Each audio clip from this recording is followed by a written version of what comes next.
दोस्तों, आज हम एक ऐसे आईपीएस अधिकारी के बारे में बात करने जा रहे हैं जिन्होंने अपने मां का सपना पूरा करने के लिए आईपीएस अधिकारी बनी। इनके पिता दिल्ली पुलिस में हेड कांस्टेबल थे।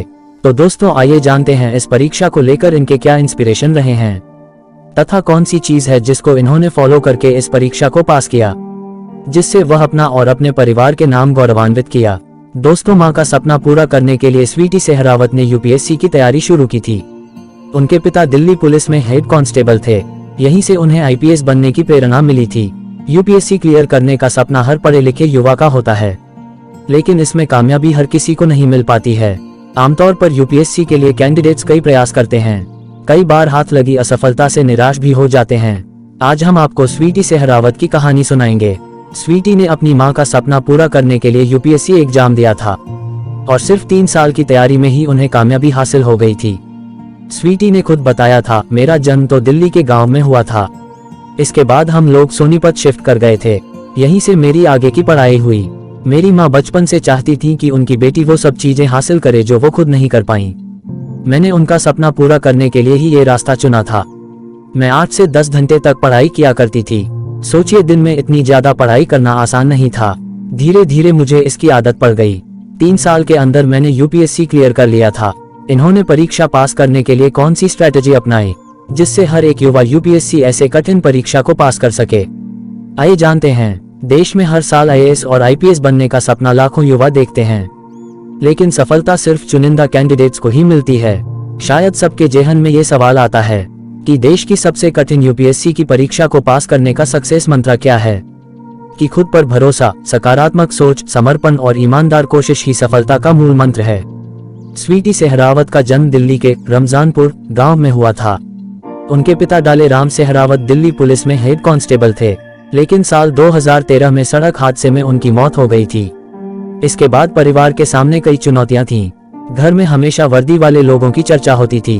उनका भाई भी सीआईएसएफ में सब इंस्पेक्टर हैं। स्वीटी सहरावत ने बताया था कि उन्होंने कोचिंग सेंटर की मदद से इस एग्जाम में कामयाबी हासिल की थी। उन्होंने पहला प्रयास 2018 में दिया था और इस दौरान वह राजेंद्र नगर में कोचिंग में जा रही थी, लेकिन उन्हें कामयाबी हासिल नहीं हुई। इसके बाद उन्होंने बिना कोचिंग के यूपीएससी 2019 में 187 रैंक हासिल की थी। यहीं से उनकी सपना पूरा हो गया था और उन्हें आईपीएस के लिए चुना गया था।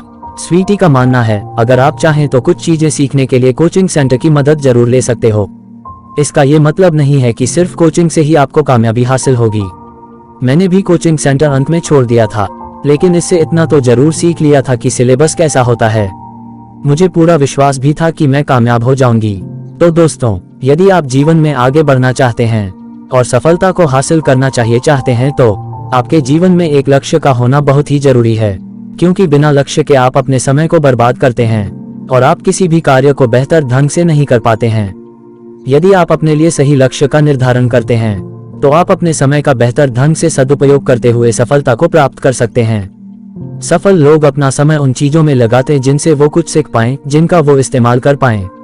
वो लोग एंटरटेनमेंट के पीछे नहीं भागते, बल्कि जो काम करते हैं उसमें मजा ढूंढते हैं। हर दिन काम में बेहतर होने के लिए समय और एनर्जी के साथ ध्यान भी खर्च होता है, इसीलिए बेकार की एंटरटेनमेंट पीछे ना जाएं, अपने काम में मजा ढूंढिए।